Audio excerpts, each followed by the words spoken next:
Hello again, friends. I am Steve Taylor, one of the illustrious crew at fthatnoisepod.com. This is the next episode of Steve Attempts to Read, the series which I read 2 chapters from my 2 published novels, The Lockbox and Homecoming.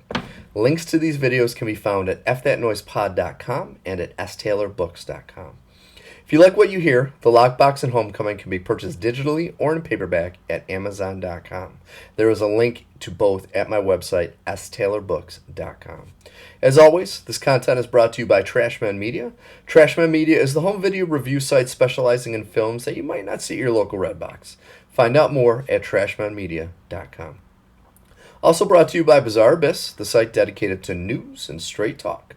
Visit them after this at bizarreabyss.com. And of course, don't forget to check out our flagship podcast, F That Noise. Comes to you at 9 p.m. Eastern Standard Time every Monday night. And please, it is not for kids or those with heart conditions. Trust me on that. Okay, so for those of you who are just joining us, I would go back and watch the previous video, which we started reading The Lockbox, and I started with the prologue in Chapter 1. This video is going to be Chapter 2 and Chapter 3. Let us continue. Chapter 2. The reality of the situation and the severity of the punishment that Sam and Emily would face throughout the next 2 weeks had become apparent to the children early into their sentence. As they were being roused from their peaceful slumber 4 hours earlier than normal, Sam and Emily received their list of chores. Today they were to mow the lawn, trim the bushes around the entire yard, clean up the remaining evidence of their battle royale from the previous day, and finally, today and every day, was to end with them sitting together for an hour of conversation and play. But there was to be no TV or video games. Their time would be spent communicating directly with one another. This was the final slap in the face from their parents and an obvious ploy to force them to bond. Emily was surly as she ate her cereal, but Sam was strangely optimistic during his breakfast. After powering through his meal, he took command of the sheet and delegated out the punishment, taking the majority of the physical labor for himself. Emily was to stay in the house and clean up the mess from the fight, while Sam took it upon himself to tackle the yard work. Emily was curious why such a lazy slob like Sam would burden himself with the majority of the chores, but she didn't argue. Now, Sam was not stupid or overly charitable. Before giving up his phone, he was able to discuss his situation with his girlfriend Cindy. Together they set up an elaborate cloak and dagger-like system of communication, all of which depended on Sam being outdoors for the majority of his punishment. Living in the 4-bedroom colonial just next door to him, Cindy was planning on sneaking through the adjacent woods during predetermined times each day, giving them a few precious moments alone to console each other through this difficult time. With his breakfast now over, Sam raced outside and began his work like a man possessed. Emily, on the other hand, trudged her way into the living room where a bucket of soapy water was waiting for her. Unfortunately, Megan was going to supervise the repairs to her sitting room, making Emily's task 1,000 times more tedious. As the day progressed, it became apparent that Sam's deceit was working. He had planned each of his movements with surgical precision. Every time he moved closer to the tree line, his mower would mysteriously jam, causing him to stop and tend to the machine. This was when Cindy would join him from her spot in the shadows, and from their vantage point, Sam could see the entire yard leading up to the house. As long as they remained vigilant, their ruse would never be discovered. Early in the afternoon, the 2 young lovers were almost discovered making out, but they were able to avoid detection thanks to Cindy's dog acting as their early warning system. He was well trained and knew his obedience would earn him a belly full of treats. But their bliss was not meant to last, for as the summer sun dropped lower in the sky, Sam knew that it was time to meet up with Emily for the first of many unbearable conversations. Finishing up his half-assed job on the rear shrubs, Sam spent 2 more minutes in the woods with Cindy and then headed into the house. Sam took a quick shower to wash away the dirt and grass he had acquired throughout his day, and then tried his best to cover up the shiny new hickey on his neck with some of his mom's concealer. Following a brief search of the house for Emily, he found her patiently sitting on the front porch. Monopoly was already spread out on the table. She smiled up at him as he walked through the front door. "What the hell are you grinning at, Spaz?" Sam questioned with an irritating curiosity. Emily just innocently shook her head, Looking over to the poor patch job on Sam's neck, Emily giggled. So how's Cindy? Didn't know she was into vampirism. It's kind of kinky. Instinctively slapping his hand over his fresh love bite, he flopped down into the chair across from Emily. Go to hell, Em, Sam responded with a smirk. Scanning the table, he pointed to the game. What's this? Well, this is a board game, Emily responded sharply. This is how people used to entertain themselves before the PS3 came into the world. Rolling his eyes at her tone, Sam just snorted. Whatever, let's get this nightmare over with. The two spent the first half hour playing in an uncomfortable silence, neither wanting the other to think they were actually enjoying themselves.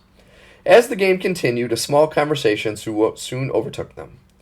Watching the two converse like old friends warmed Megan's heart. She had been watching them from a small window in the foyer for the last 10 minutes, ecstatic that her plan had worked. An hour into their game, the sound of shuffling feet drew the kids' attention to the road.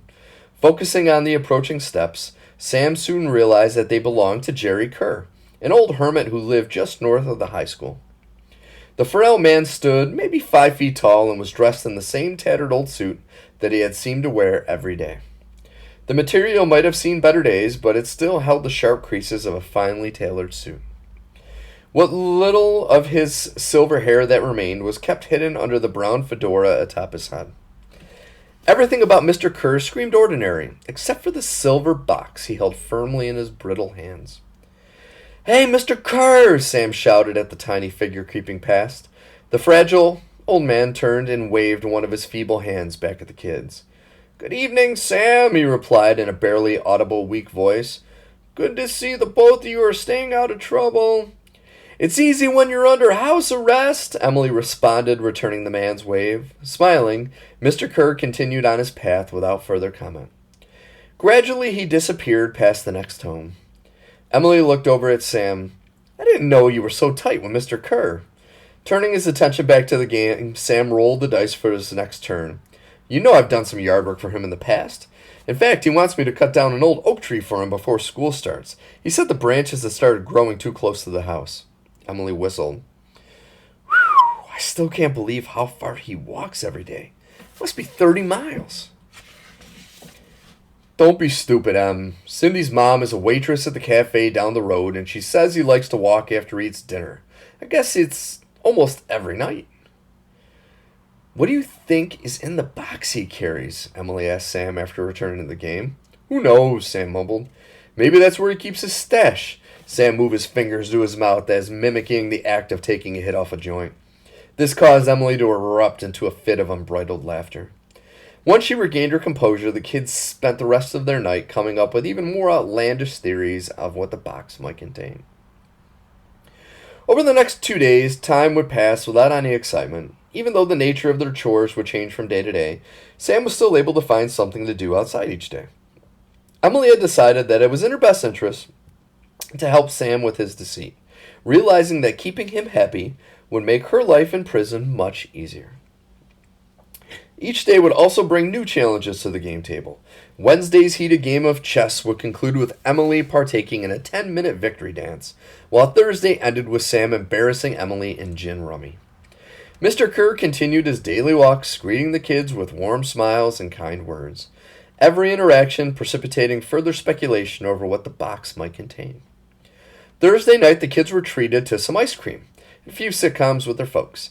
As the family sat quietly in the dark with the images of the TV flickering in front of them, the kids turned towards one another and smiled, both realizing that this punishment might not be as bad as first thought.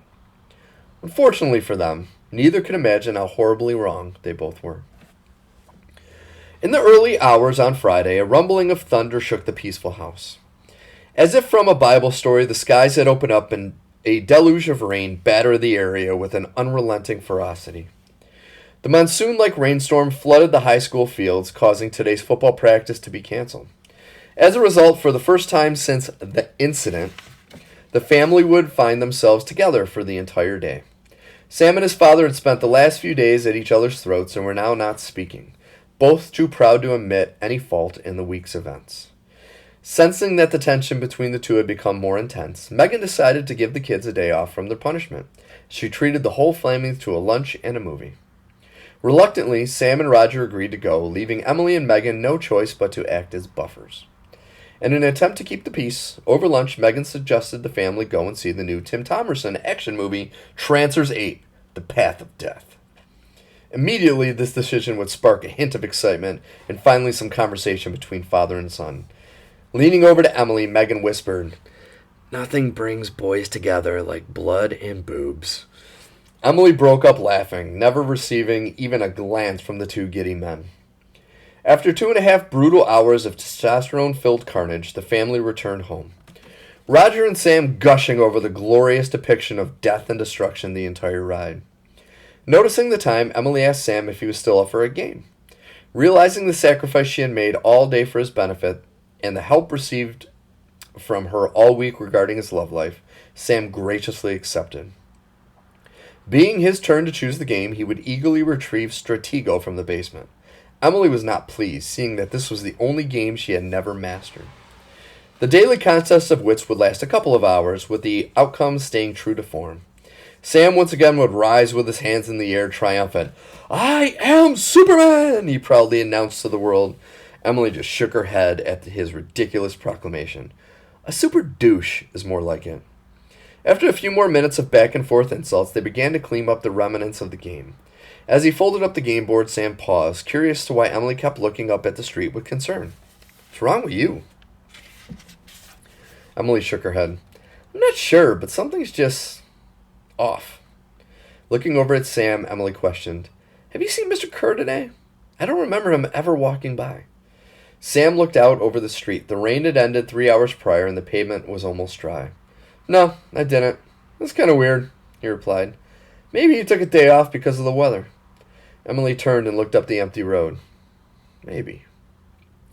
Finishing their task, they both went inside, neither of them able to get over the feeling that something was wrong. 5:42 a.m. the next morning.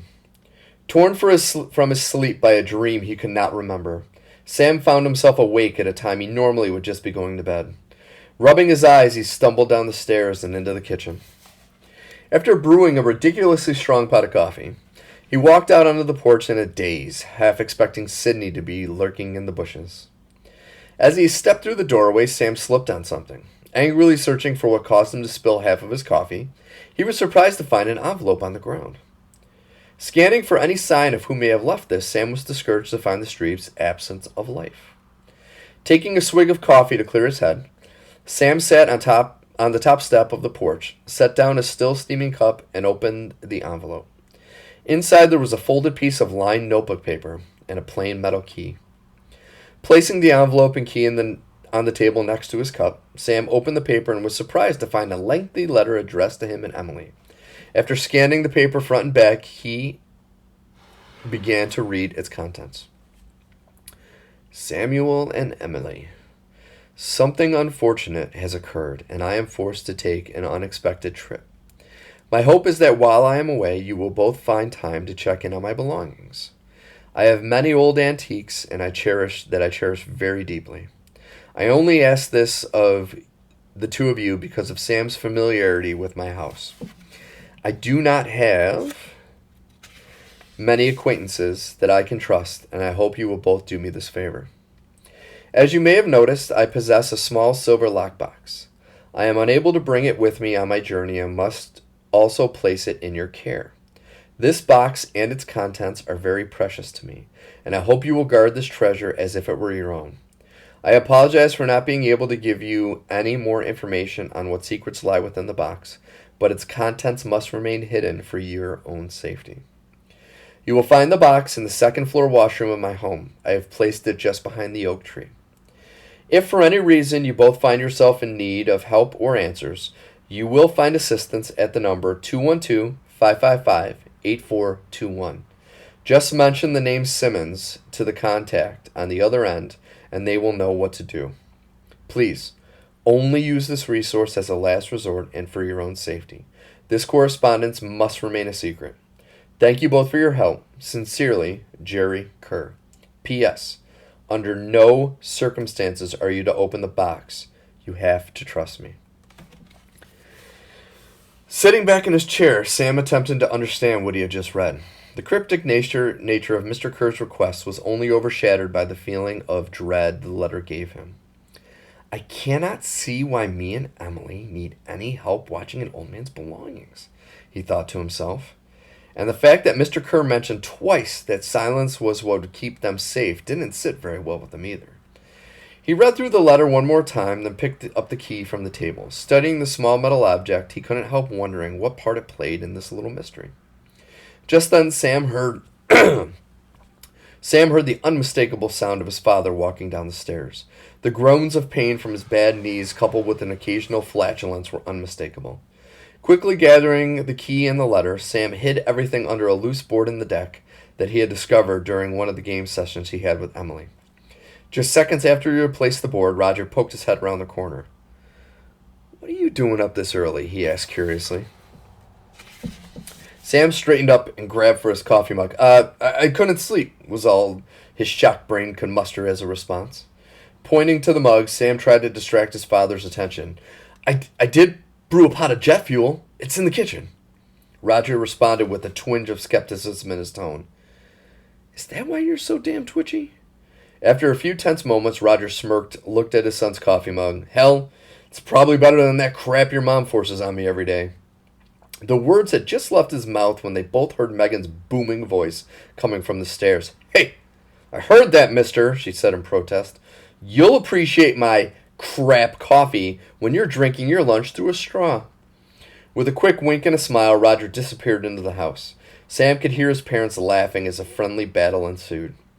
Letting out a sigh of relief, Sam knew that this was only the first obstacle that lay ahead of him. Walking back into the house, Sam paused and gave the loose floorboard one more glance. It was time he woke up his sister. Emily wiped the remaining sleep from her eyes. She sat up in her bed and looked over at Sam. He was deep in thought as he stared out of her window at the rising sun. It had been 2 hours since his discovery, and he'd spent the majority of that time explaining the details of what had happened to his partially comatose sister. All right, Emily grumbled as she checked the time on her alarm clock. Can you run that by me one more time? As stoic as a rock, Sam continued to stare out the window. I think I've told you enough times already, he replied. I understand what you're saying. It's the part where you're trying to make me think this is real? That's what's causing me to question your sanity. Sam turned from the window and walked over to his sister's bedside. Before he flopped down next to her, he snatched her pillow and smacked her upside the head. Shaking off the attack, Emily howled. What the hell is it? 4. Will you keep your damn voice down? If Mom and Dad hear this, you'll screw things up. Jackass, Emily murmured as she climbed out of bed. She let out a sigh as she stretched her hands to the floor. Not wanting to sit next to her brother, she leaned back against her dresser. So why do you think Mr. Kerr chose us for this? I already told you what his letter said. He doesn't really know anyone in town that well, and after the work I've done with him, maybe he considers me a friend. Emily scratched her head and pondered over their current predicament. What do you think we should do? Sam shook his head and looked up at his sister. I don't know. Part of me wants to go over to his house today and look around. Emily chuckled with disbelief. Are you crazy or just stupid? Do you have any idea what will happen to us if Mom and Dad discover that we skipped out on our punishment? I don't really care about what they might do. I'm going crazy holed up in this prison, and now this gets dropped into our laps. I'm not just going to sit here and do nothing about it, and you can't tell me that you're not a little curious. Emily turned and looked at her disheveled reflection in the mirror. Reaching for an elastic band, she pulled the curly mess of her hair into a ponytail. As she continued to work on her appearance, she asked Sam the million-dollar question. Well, Einstein, how are you planning on slipping past both of them? Mom would be hard enough, but Dad is also home all day today. It's like having 2 pissed-off guard dogs instead of just the one, and the second one is bigger and meaner. Sam looked at Emily with a sly grin. I might have overheard them discussing a trip to the gym later this morning. That usually ties them up for at least 2 hours. Should be plenty of time for me to ride to Mr. Kerr's house and back. Finishing her primping, Emily moved to the bed and stood next to her brother. She paused a brief moment to ponder their options and then just shook her head. Sounds like a boneheaded idea. Sam got up from the bed and stretched his arms to the ceiling. I don't remember ever asking for your approval. Emily looked at her brother, now exposed belly. I didn't say you needed it, but you are wrong about one thing. Oh yeah? What's that? Emily quickly punched Sam in the stomach, causing him to double over in pain. As she made her way towards the door, she slapped Sam's back as she passed. I'm coming with you. It is getting exciting, folks. And by the way, not a beer. Ginger-flavored sparkling water. I'm giving this my all, ladies and gentlemen. So if you hear slurred speech, it's just because I'm bad at rating on camera. Chapter 3. That morning at breakfast was especially stressful. Sam and Emily had spent the better part of the morning trying to plan their adventure while the whole time evading detection from their parents. As the family sat at the table eating the burnt waffles Roger had so proudly made, the two kids exchanged nervous glances back and forth. The suspense of what was about to occur was almost too much for them to handle. Following breakfast, it was time to begin their daily chores. Today, Roger was having Sam clean out the garage, and Emily was tasked with organizing the massive clutter in the attic. Both had taken to their assigned duties with uncharacteristic vigor, causing Roger to momentarily question if these were, in fact, his children. As with every Saturday, Megan and Roger prepared for their weekly trip to the Universe Gym in town. After giving instructions to Emily, Megan sent her to the attic, but not before returning her cell phone. Now I'm giving this to you in case of emergencies, Megan cautioned her daughter. I don't trust your brother because he would be sure to call Cindy and talk forever, so I hope you can be responsible with him. Yes, Mom, Emily said with a roll of her eyes. Megan kissed her on the forehead and left Emily to her work. Running out the front door, Megan stopped for a second to check on Sam. We'll be back around 1, she yelled at him. Sam poked his head out of the garage. Kay, hey, can you pick me up some batteries from the store? My TV remote is almost dead. Sure, honey, what kind? Triple A's, please, at least 4 of them. His mom waved back in acknowledgement as she ran to the idling pickup truck. Little did Sam know that this would be the last time he ever saw his parents. Once their dad's truck was out of sight, Sam raced up to the attic to retrieve his sister. It only took them a couple of minutes to change into regular clothes and collect the tools needed for their adventure. With the window of opportunity beginning to slowly close, Emily made her final check of their inventory. We're set, she shouted over to Sam as he was retrieving the key and letter from under the loose board on the deck. After stashing the items into his bag, he joined Emily at the bikes. Sam went over the plan one more time with his sister just to make sure they were both on the same page. Content, they grabbed their packs, climbed onto their bikes, and sped down the road in the direction of Mr. Kerr's home. Mr. Kerr lived at 617 Lincoln Avenue, which was just a few miles to the south of their home. The 2-level structure he lived in was very old and over the years had sparked many rumors of ghosts, vampires, and all sorts of grisly murders. Sam and Emily never went along with the stories, but at that moment, that was all Emily could think about. She couldn't imagine what they would find inside. Shivering with fear, she kept pushing her bike to keep up with Sam's. Sam was pedaling like his life depended on it, and if they didn't make it back to their parents, it just might. After 20 long minutes, the kids pulled up to the small colonial. Sam looked at the home with disbelief. Last fall, he had helped Mr. Kerr clean up the leaves in his yard, and he had not been back since. To his surprise, the once welcoming home looked like hell. The lawn was unkempt and growing wild. The once manicured shrubbery now attacked the home with a tangled mess of vines. Throwing his bike to the ground, Sam carefully stepped over what was left of Mr. Kerr's prized garden gnome collection. Each had been broken into 1,000,000 pieces. As he made his way up the stairs, he was horrified to find the large steel front door was hanging off its hinges and covered in dents. As Sam inspected the damage to the entryway, a sense of dread washed over him. Fearing the worst, Sam motioned for Emily to stay where she was while he made his way inside to investigate. You don't have to ask me twice, Emily whispered in agreement as she tossed a flashlight to him. Just watch yourself. Sam forced a smile as he clicked on the flashlight, trying the whole time to masquerade just how terrified he truly was. He turned and focused the beam of light into the shadows lurking inside the home. Past the foyer, the main living room was hidden from sight from save the occasional ray of sunlight that attempted to break through the drawn shades. After carefully entering the home, he shined his light around the expanse. Sam was shocked to see the tattered remains of what was Mr. Kerr's home. Slowly moving into the living room, he lifted the nearest shade, revealing just how bad the extent of the damage was. Every piece of furniture was broken and shredded. The classic books from Mr. Kerr's collection now lay on the floor, each page torn from their spine. "Hello?"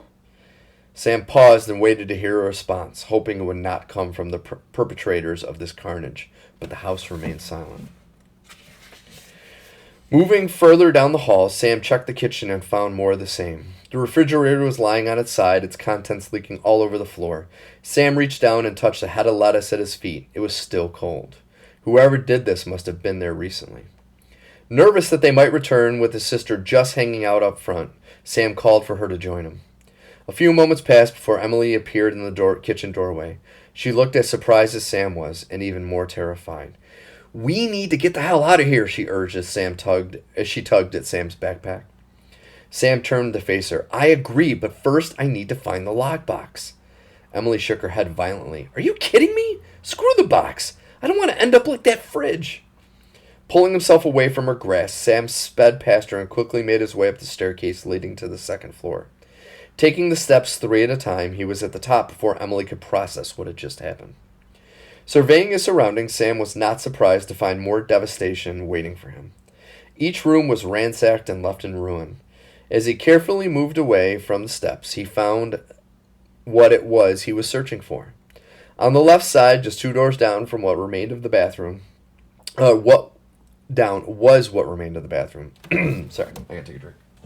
As you can tell, it's not that easy. I'm doing this all in one take, too. Because I am garbage at editing. Where were we? Alright, on the left side, just 2 doors down, was what remained of the bathroom. The door had been torn from the wall and water flowed out into the hallway. Sam turned the corner into the room and was immediately sprayed in the face. The faucet in the shower had been broken off and water was saturating every inch of the room. Sam grabbed the shower curtain and closed it, keeping the majority of the liquid at bay. Once the makeshift sprinkler had been stymied, Sam turned his attention to the vanity. Giving it a quick once-over, his first instinct was to try to lift it from the wall. With a great heave, he soon realized that it was securely fastened to the floor. Scratching his head, Sam bent down and opened the vanity doors. The inside of the cabinet held the normal plumbing hardware you would typically find under a sink, and nothing else. Sam began to tap around the inside of the vanity, listening for any sound that may lead to a loose board or secret door. He found nothing. Frustrated, Sam was about to leave when he saw something that seemed out of place to him. Just to the right of the vanity, there was a small oak tree painted on the wall, near the floor. It was at this moment that he remembered the note. "I have placed it behind the oak tree." Lowering himself to eye level with the design, Sam reached out gently and touched the tree. To his surprise, the design wasn't flush with the wall. It was actually indented in the middle. Sam gently rubbed the tree until he noticed a pattern emerge from beneath the paint. Reaching in his pocket, Sam retrieved the key that was included with Mr. Kerr's letter. Positioning it just above the tree, Sam inserted the key into the depression. With a slight turn, the vanity shifted and slowly swung free from the wall. Stunned by his discovery, Sam peered into the void. Safely tucked away inside, resting on a lone shelf, was Mr. Kerr's lockbox. After removing the box from the wall, Sam began to inspect his discovery. It was old, very old. The metal had pockets of rust around the hinges, and the handle on top had seemed to have been broken off. The box seemed pretty normal except for what was being used to secure it. In place of the original latch, there was a gold-plated modern combination lock. This mesmerized Sam. He moved the box around in his hand so to look at the lock from every angle. It was like nothing he had ever seen. The golden lock had 7 dials, each covered in strange markings, and the 10 symbols on each dial were all different. Sam was fascinated by the strange symbols, so much so that he almost didn't hear the sound of the approaching footsteps. Snapping out of his trance, he peered around the corner for the source of the noise, and was surprised to find Emily sprinting up the stairs. Scrambling to where he was, he stopped just outside of the bathroom. Visibly flustered, she began to shake as she tried to catch her breath. Whoa, whoa, whoa, calm down, Spaz, Sam says as he put his hands on the shoulder. What's going on? Choking at her words, Emily struggled to reply. A car just pulled up out front. Is it Mr. Kerr? Emily just shook her head. I don't think so. The way in which she punctuated her statement sent a cold shiver down Sam's spine. If it wasn't Mr. Kerr, then who was it?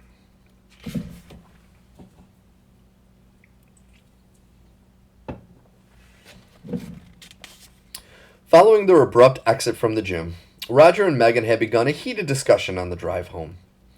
The topic of this argument was about the importance of Roger not looking at other women while they exercised. Megan sat in the passenger seat of the truck, fuming while Roger tried his best to assure her that he was innocent. I'm telling you, honey, I was only looking at the TV. It was just a coincidence that a girl was on the treadmill just below it. Megan remained focused on the road ahead. Every word spoken by Roger just seemed to bounce off her icy exterior.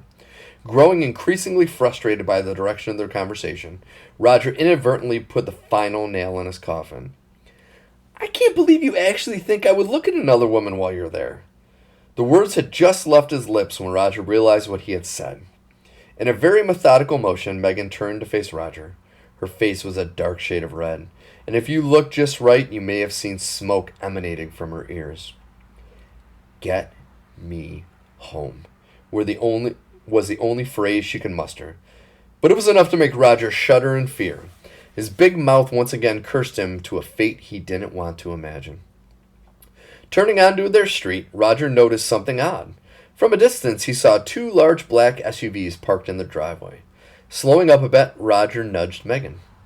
Infuriated by his touch, Megan snapped, I don't want to talk about it anymore. Unfazed by her response, Roger continued to survey their home as he approached. It's not that, he said. There seems to be a party at our house. Turning her focus to the house, Megan could now see what had sparked Roger's curiosity. After scanning the house, she had noticed a couple of men dressed all in black lurking around their yard. Who the hell are those men looking at our window? She questioned. Roger just shrugged. Roger? Megan asked as a wave of panic washed over her. What about the kids? Fearing the worst, Roger stepped on the gas, sped past the block driveway, and barreled into the front yard, just missing the large oak that stood adjacent to their driveway. The sudden commotion drew the attention of the two men, and they drew their assault rifles, sights set on the large truck. Shocked by the sudden display of firepower, Roger put the truck in park and dragged Megan under the dashboard. Lower your weapons! A voice shouted from across the yard. From their position under the dash, Roger sneaked a peek at what was happening. In the distance, the rear driver's side window on the lead SUV was going up. The door suddenly opened and a man exited the vehicle. He raised his hands in a symbol of surrender and slowly approached the truck. Roger never took his eyes off the intruder. The man was of medium height and build, but he carried himself with unquestionable confidence. Like his men, he wore a black suit and black sunglasses, the only distinguishing trait being the blue pocket square sticking out of his jacket pocket. He was Caucasian, but his skin was a deep, dark bronze, definitely not a spray tan. His hair, which was pulled back into a well-groomed ponytail, was dark amber with a hint of gray. The man continued to approach, stomping 3 feet from the truck. Lowering his hands, the stranger removed his sunglasses and placed them on his jacket pocket. He then slowly opened his jacket to reveal a badge of some kind. Roger did his best to read what was etched in the metal, but the windows were beginning to fog from their nervous breathing. Mr. and Mrs. Lana, the stranger shouted in a slight French accent. I'm not good at French accents, so I'm not going to show.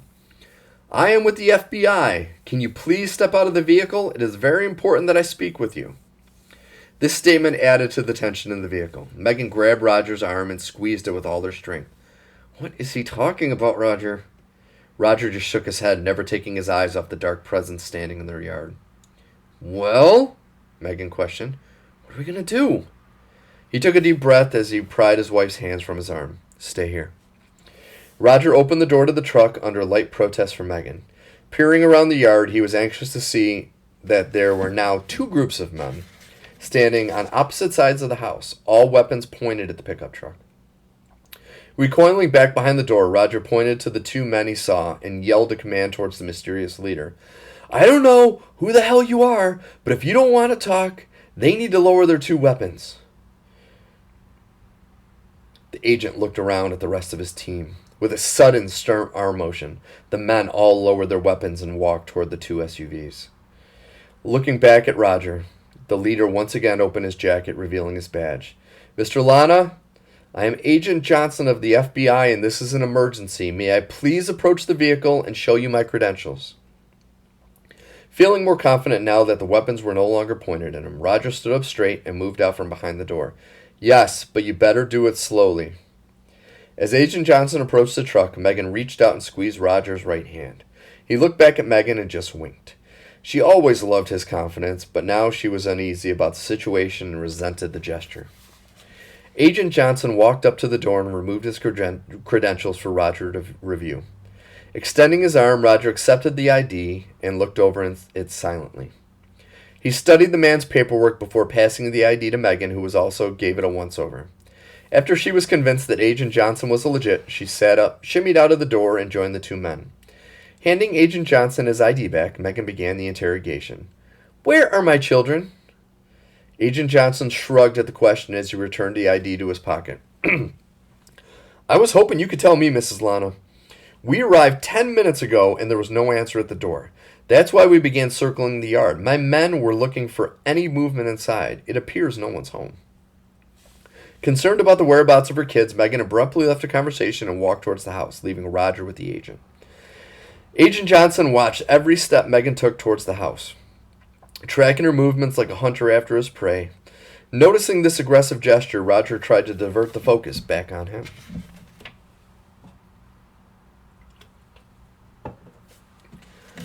Now, can you please tell me what the hell you're doing here and what you want with Sam and Emily?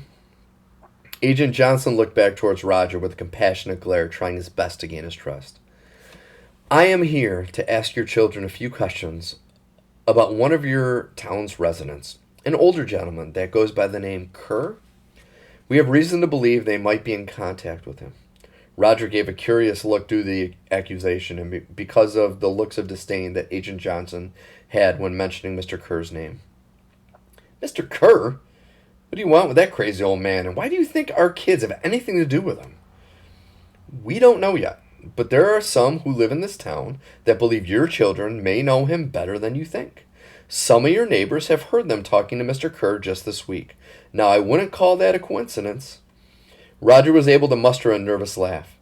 My wife told me she heard them shout out a greeting as he walked past, but I don't think that makes them best friends. Agent Johnson looked into his eyes, the glare causing Roger to cringe. Now, you wouldn't lie to me, Mr. Lana, would you? Roger fought through his fears and became enraged at the insinuation. Standing to his full height, Roger jammed his finger into Agent Johnson's chest. How dare you come to our house, scare us half to death with your goons, make some wild accusations about our children, and then question our honesty? I'm sorry, but I'm going to have to ask you to leave now. The insult was not lost on Agent Johnson. He just smiled and shook his head. I was hoping that you would just have cooperated with me, but now I guess we are going to need to have a more structured discussion. Agent Johnson looked over at one of his men and gave a nod. The man walked into the house and shut the door. From outside, you could just make out the muffled yelp of someone being restrained, and then all went silent. Panicked, Roger pushed past Agent Johnson and began to move towards the front door, desperate to protect his wife from the trap they had just walked into. As he moved closer to the house, Roger lost all focus as he shouted his wife's name. May! It's all he could get out before 500,000 volts of electricity stopped him dead in his tracks. Roger crumpled to the ground, his body violently shook for a moment, then it became still. Agent Johnson looked around the scene as he placed the taser back in his pocket. The street was still, not a soul in sight. He was glad they had stopped at the neighbors' homes already and silenced any potential witnesses. Fixing his tie, he motioned for the 3 remaining men to join him. When they converged on his location, he gave very strict orders. I want you to take Mr. Lana inside and make sure he is put with his wife. It's time we find out exactly what they know. The men nodded in acknowledgement as they performed their task. dragging Roger's unconscious body into the house. Now alone, Agent Johnson took one final look around the quiet neighborhood. Slicking back some loose strands of hair, he let out a deep sigh. There was a time in his life that he would have enjoyed a town like this. Quiet, picturesque. A living, breathing Norman Rockwell painting. Unfortunately for the people of Shoshone Peak, now he would just have to take pleasure in watching it burn. He turned from his spot and began to slowly walk into the house, the shadow of death following him inside. Well, that is the end of chapter 2 and 3. So this video is going up in just a short time on my website and at fthatnoisepod.com. I would say look for these Monday mornings to Monday afternoons. Usually they're definitely up on those days. And once again, I hope you're enjoying this. I've never read online before. I've never read in front of people. I'm not the best at it, so I might screw up here and there. But these books mean everything to me, so I'm figuring you hearing it from me, you could feel the love coming from me from what I've done. So I thank you all for watching, and I will see you next week.